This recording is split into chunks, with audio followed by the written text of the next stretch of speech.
Soviet Russia had stayed out of Olympic competition and international sport. But Stalin used sport for its full propaganda effect within the USSR itself. Athletes were meant to inspire the new society and help unite the far-flung republics.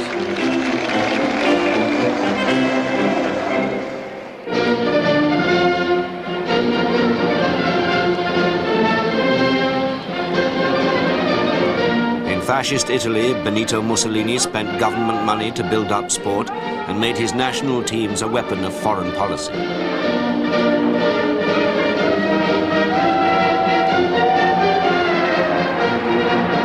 His footballers gave him the results he wanted when they won the next 2 World Cups held after Montevideo.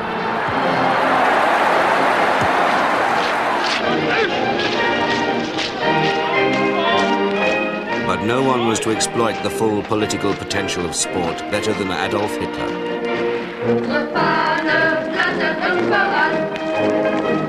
In Mein Kampf, he wrote, "Give the German nation 6 million bodies of flawless athletic training, and in less than 2 years, we will have created an army."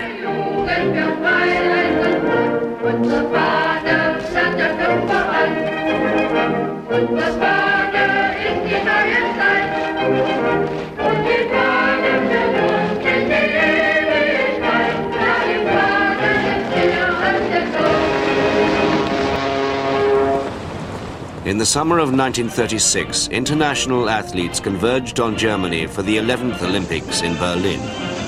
It was a far cry from the naivety of London 30 years before. The athletes were about to take part in one of the most carefully orchestrated propaganda events of the century. Robert Mitchell was a member of England's water polo team. We were taken straight off to the Olympic Village. And obviously it was a beautiful village in this pine forest, and I think we were all pretty impressed by what we saw. We tried to pretend to the Germans that we weren't, but I think we really were. 18-year-old American runner Helen Stevens was a farmer's daughter. It was a sort of a shock to go from America in a Depression time and to go over there to Germany and find that they were seemingly living pretty good, and it was a police state. Troops were everywhere. German highboard champs display their talent, which looks okey-doke, but hold everything. The army is muscled in with full pack and steel helmets. How cute. Is this a raid, or is he a Marine?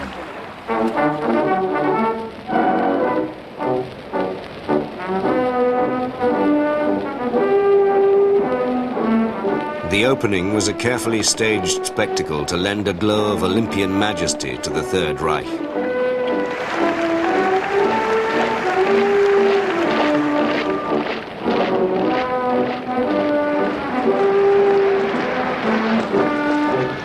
Outside, the torch was nearing the end of its relay run from Greece. Its arrival would be the climax.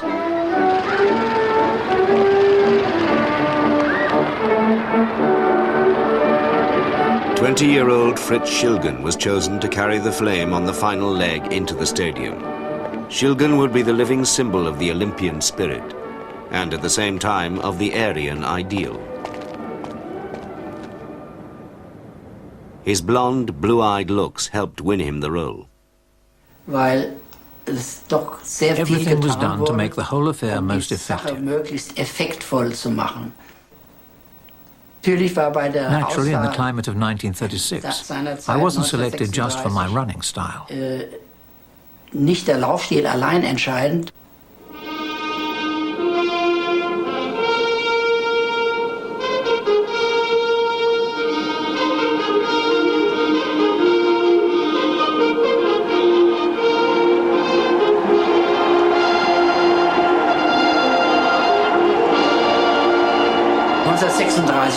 war es ohne Zweifel. 1936 was without any doubt an opportunity to show off. That also meant showing what was behind it.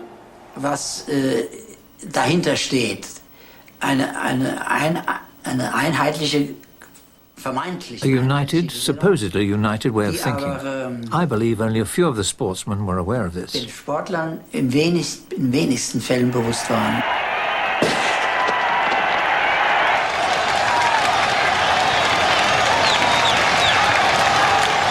For the German leaders, each medal won helped to justify the investment made and bring respectability. The German athletes were soldiers on the propaganda battlefield.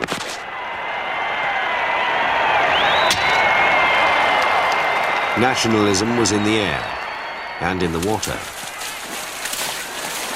Playing water polo, now when we started a game, certain countries, particularly if Hitler was there, would line up in front of Hitler and all give the Nazi salute in the water. The whole team would line up. And we sort of stood and lounged against the goalpost at the other end, you see, and tried to look as lounging as we could, you see.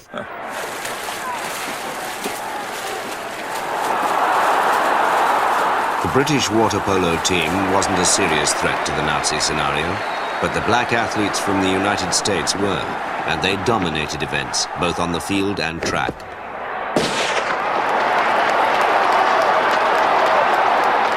Jesse Owens led the way with 4 gold medals. The competition was grand, and we're very glad to come out on top. Thank you very kindly. The success of the black athletes was hard for the Nazis to accept. Hitler's failure to congratulate Owens was widely reported in America.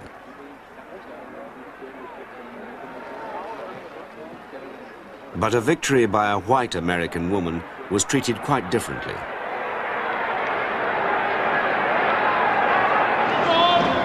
In the ladies' 100-meter final, a glimpse of America's Helen Stevens, who developed her speed chasing rabbits on a Missouri farm. And here you see her winging her way to a new universal mark of 11 5/10 seconds, while the greatest crowd in Olympic history salutes another member of the Star-Spangled Brigade of gold medal champions.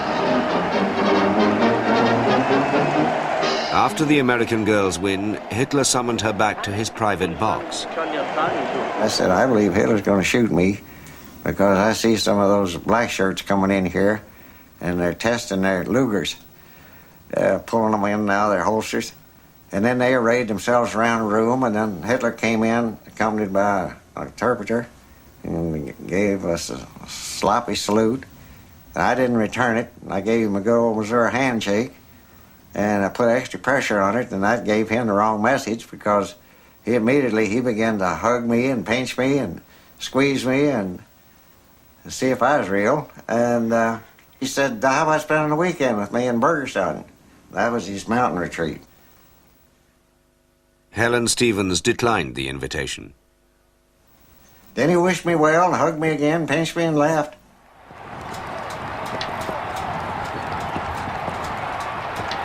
Hitler had impressed the world, successfully blending National Socialist ideals with Olympic images.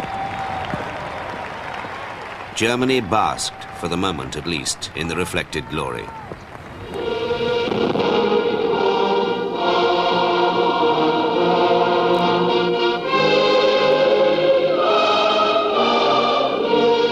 As the 1936 Olympics came to a close, the power of the stage management was hard to resist. The lights were coming down and the Olympic flame went out, and then there was utter silence and utter darkness, and it really was most impressive. And then they started Sieg Heil, and that was when 100,000 people were going Sieg Heil, Sieg Heil, and I literally put my hands in my pocket, literally, to stop myself being hypnotized into doing it with them. It was absolutely hypnotic.